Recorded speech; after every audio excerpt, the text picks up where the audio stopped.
Welcome back to DDMax Forex Insight, tempat di mana kita memberikan informasi seputar bisnis trading forex dan peluang di minggu ini.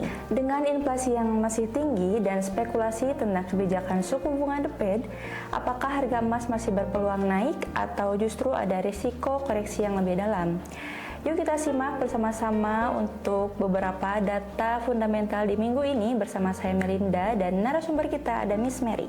Halo Miss, gimana kabarnya? Alhamdulillah baik. Alhamdulillah. Kali ini kita akan ngebahas untuk data-data fundamental di minggu ini ya Miss. Oke. Untuk question pertama, apa dampak pemilu Jerman terhadap Euro USD? Itu gimana, Miss? Oke, untuk pemilu Jerman ya. Untuk pemilu di Jerman ini berpotensi sangat besar untuk mempengaruhi pergerakan Eropa. Nah, terutama jika hasilnya ini tidak sesuai ekspektasi pasar, ketidakpastian politik seringkali membuat investor ini lebih berhati-hati. Nah, yang bisa menyebabkan tekanan untuk euronya sendiri jika hasil pemilu menunjukkan potensi pemerintahan yang tidak stabil atau kebijakan ekonomi yang tidak sesuai, Eropa akan bisa melemah. Sebaliknya, jika hasil memberikan ketidakpastian politik dan ekonomi, Eropa bisa menguat karena pasar lebih percaya diri dengan kondisi di Eropa sendiri. Question number 2, bagaimana dampak libur bank di Jepang terhadap pergerakan JPY? Nah, itu gimana, Miss? Ya, untuk ketika bank-bank di Jepang ini tutup karena libur nasional, aktivitas perdagangan JPY ini cenderung menurun karena likuiditas berkurang. Akibatnya, volatilitas juga bisa lebih rendah dibanding hari-hari biasa. Namun, jika ini saat yang sama pada saat rilis berita ekonomi besar atau sentimen global yang berubah drastis, mungkin JPY ini tetap bisa mengalami pergerakan yang signifikan. Misalnya, jika ada lonjakan permintaan aset safe haven ini akibat ketegangan geopolitik, itu bisa menurunkan pasar saham global. JPY bisa tetap mengalami kenaikan meskipun di bank Jepang libur. Question number 3, seberapa penting data CB Consumer Confidence Amerika Serikat bagi USD? Itu gimana, Miss? Oke, untuk indeks CB Consumer Confidence ini menunjukkan seberapa optimis atau pesimis konsumen Amerika terhadap kondisi ekonomi saat ini dan masa depan. Jika angka kepercayaan konsumen ini lebih tinggi dari perkiraan, itu bisa menjadi sinyal positif bagi ekonomi Amerika Serikat karena menunjukkan masyarakat lebih percaya diri dalam membelanjakan uang mereka. Ini bisa memperkuat USD karena ekonomi yang kuat seringkali mendorong ekspektasi kenaikan suku bunga oleh The Fed. Nah, sebaliknya, jika kepercayaan konsumen ini melemah, USD bisa tertekan karena bisa menjadi indikasi pelambatan ekonomi yang dapat mengurangi peluang kenaikan suku bunga di masa mendatang. Question number 4, bagaimana CPI Australia dapat mempengaruhi AUD? Nah, itu gimana, Miss? Oke, untuk CPI ini adalah indikator utama inflasi yang sangat diperhatikan oleh Reserve Bank of Australia. Jika angka CPI ini lebih tinggi dari ekspektasi, berarti tekanan inflasi di Australia itu meningkat. Ini bisa mendorong AUD menguat karena pasar akan memperkirakan kemungkinan RBA menaikkan suku bunganya untuk menekan inflasi.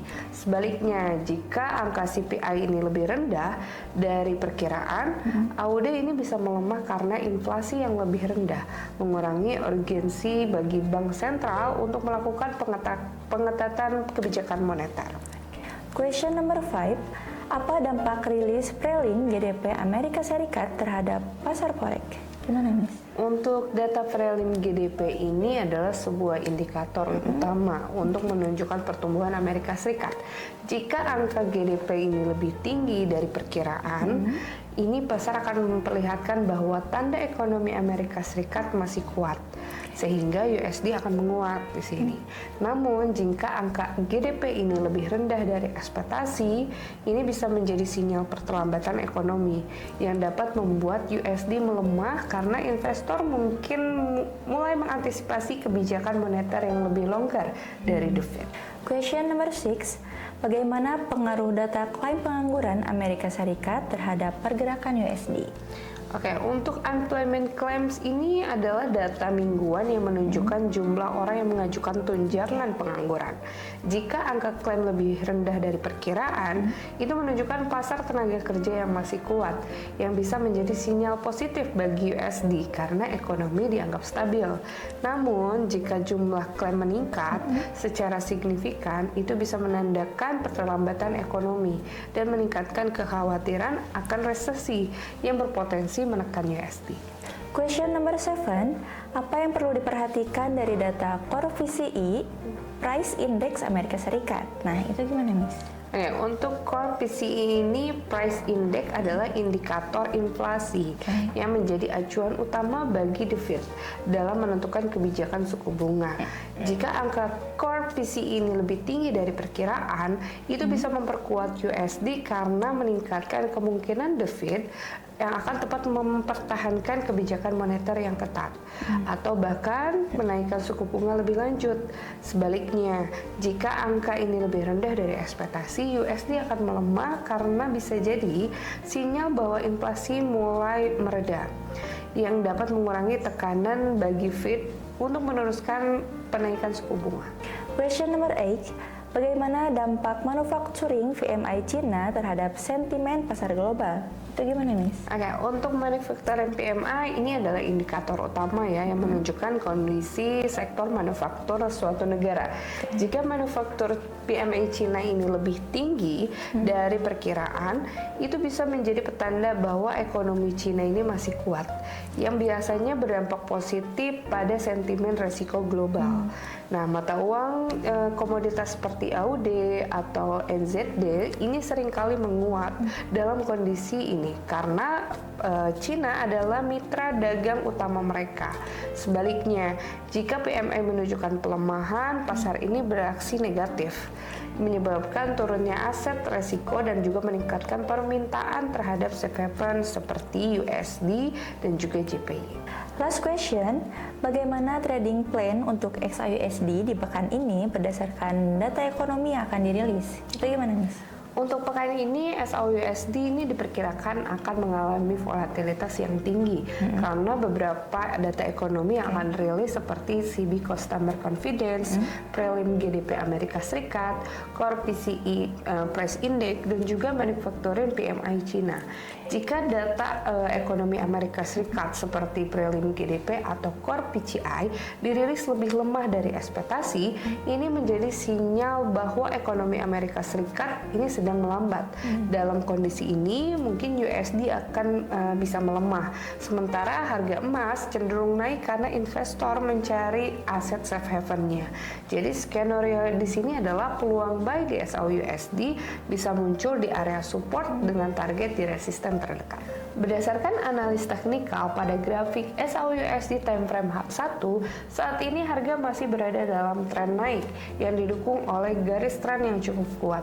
Namun, harga sedang mengalami koreksi di area Fibonacci retracement. Zona golden ratio di area sekitar 2907 sampai 2912 ini menjadi area support penting bagi buyernya. Jadi jika bertahan di zona ini muncul sinyal bullish, ini ada peluang kembali untuk menaik menuju resisten terdekatnya di harga 2935 sampai 2950. Sebaliknya, jika tekanan jual semakin kuat dan harga turun lebih dalam, batasi resiko maksimal bagi buyer ada di sekitar di 2870. Jika level ini tertembus, maka ada potensi pembalikan tren atau pelemahan yang lebih dalam lagi.